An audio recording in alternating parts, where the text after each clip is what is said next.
আজ রাত্রে কড়াইশুঁটির কচুরি বানাবো, তাই মটরশুঁটি ছাড়াতে বসেছি। না, আপনাদের সাথে রেসিপি শেয়ার করতে আসিনি, কারণ সেটা কম বেশি আপনারা সবাই জানেন। আর আমার প্রক্রিয়ার মধ্যে কোনো ভিন্নতাও নেই যে আপনাদের নতুনত্ব লাগবে। তাই আজকে কচুরি বানাতে বানাতে মনের কিছু কথা আপনাদের সাথে ভাগ করে নিতে ইচ্ছে করলো। আমি বিয়ের আগে গুটি কয়েক শখের রান্না বাদে প্রত্যেক দিনের রান্নার কিছুই জানতাম না।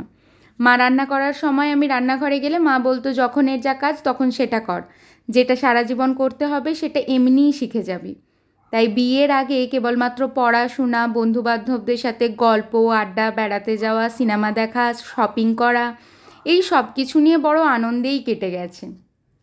আর বিয়ের পর এখন রোজের রান্না করতে গিয়ে প্রতি মুহূর্তে হোঁচট খাচ্ছি।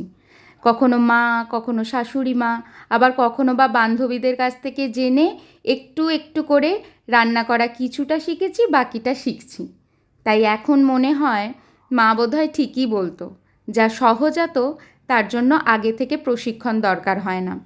রান্নাটা মেয়েদের সহজাত বিষয়। না হলে ডাল করতে না পারা আমি এখন কড়াইশুঁটির কচুরিও বানাতে পারছি। আর কচুরি যে বড় বেস্বাদ হয়েছে তেমনটাও নয়। না, আমি বলছি না, অতীশ খেয়ে নিজেই বলল যে কচুরিটা খেতে নাকি ভালোই হয়েছিল।